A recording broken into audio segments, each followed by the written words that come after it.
हर कोई उन लोगों के बारे में बात करता है जो एक्सप्लिसिट कंटेंट क्रिएट कर रहे हैं, लेकिन क्या आपने कभी उस क्रिएटर की साइड को समझने की कोशिश करी है जो ऐसा कंटेंट बना रहे हैं? इस वीडियो में हम एक रियल कैरेक्टर की ऐसी साइड को रिवील करेंगे जिसको जानने के बाद आप भी शॉक हो जाएंगे। आपने ओनली फैंस के बारे में सुना होगा। ये एक मेंबरशिप ऐप है और काफी पॉपुलर है। इस ऐप में फैंस अपने पसंदीदा परफॉर्मर्स के कंटेंट को देखने के लिए पैसे दे सकते हैं। कोई भी इन्फ्लुएंसर इस ऐप का यूज कर सकता है, लेकिन ये मेनली पॉर्न इंडस्ट्री के लोग ही यूज करते हैं।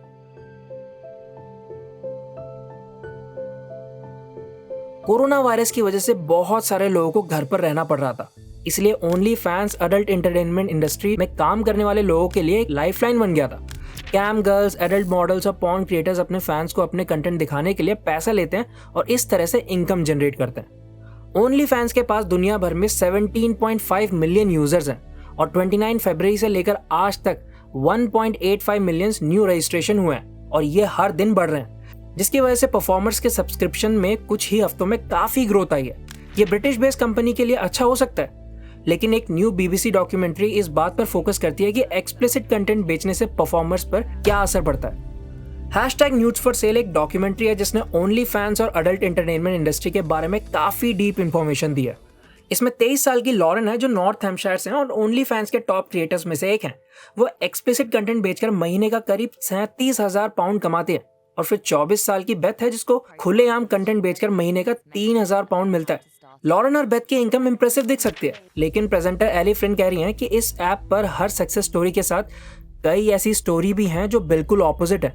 बीबीसी की डॉक्यूमेंट्री के लिए किए गए एक इंपॉर्टेंट रिसर्च से पता चला है कि एक दिन में ग्लोबल लेवल पर ट्विटर पर न्यूड्स फॉर सेल या ऐसे ही कुछ चीजों की एडवर्टाइजिंग थर्ड पार्टी प्रोफाइल्स कर रहे हैं जो अंडर एज इंडिविजुअल्स के नाम से हैं। इट मीन्स कि वो अंडर एज हैं और उनमें से कुछ ओनली फैंस का यूज अपने कंटेंट को शेयर करने के लिए करते हैं। 17 साल की फ्लिन हैना स्कॉटलैंड में रहती हैं। वो अपने खुद की एक्सप्लिसिट कंटेंट बेचती हैं जब से वो 16 साल की थी।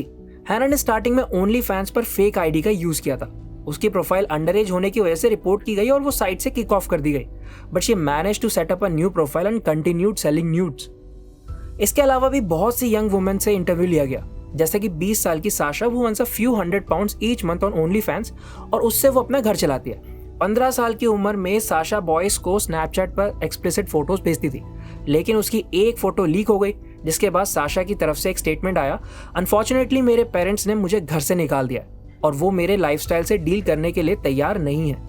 अभी भी वो किसी जगह को ढूंढ रही है जहां वो रह सके। उसे काउंसिल से इमरजेंसी एकोमोडेशन की बहुत जरूरत है, लेकिन जब उसने अप्लाई किया तो उसकी रिक्वेस्ट को डिनाई कर दिया गया। साशा के लिए ओनली फैन से पैसे कमाना एक मजबूरी है। उसके कंटेंट में वो सेक्स टॉयज का यूज करती है और तो और दूसरे परफॉर्मर्स के साथ भी वो कोलैबोरेट करती है। मैं ऐसे बहुत से काम करती हूँ, बस मैं एक्सट्रीम बॉडीली फ्लूइड से जुड़े काम में इंटरेस्टेड नहीं हूँ। मैं कस्टमर्स के साथ इसके बारे में बात तो करती हूँ पर इसे फॉलो नहीं करती।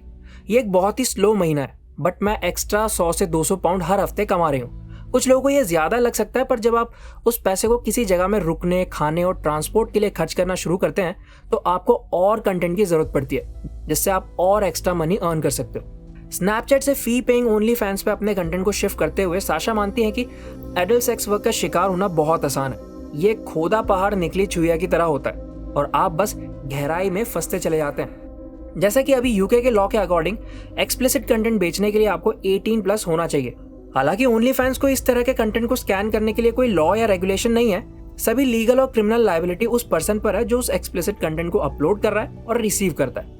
साशा को काफी अंडर एज गर्ल्स के मैसेज आते हैं कि आप कंटेंट कैसे क्रिएट करती हो, लेकिन वो उनको वार्न करती हैं कि ये डेंजरस हो सकता है क्योंकि यूजर्स को फुल पिक्चर नहीं चाहिए। मैं ओनली फैंस पर पजामा पहनकर बिना मेकअप के एक भी फोटो नहीं डालूंगी क्योंकि मुझे कुछ नहीं मिलेगा। तो यूजर्स को सिर्फ अच्छी चीजें देखना ही पसंद है।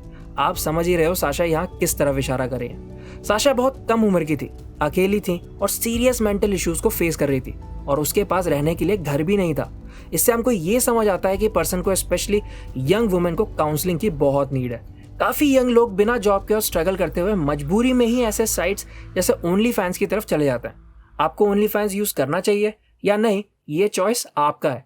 हमने बस ओनली फैंस की क्रिएटर साशा की डार्क साइड को दिखाने की कोशिश करी है, जो शायद उनके यूजर्स को भी नहीं पता होगी। इंडिया के मोस्ट वांटेड डॉन को हम भारत कब लाएंगे, या फिर वो बहुत पहले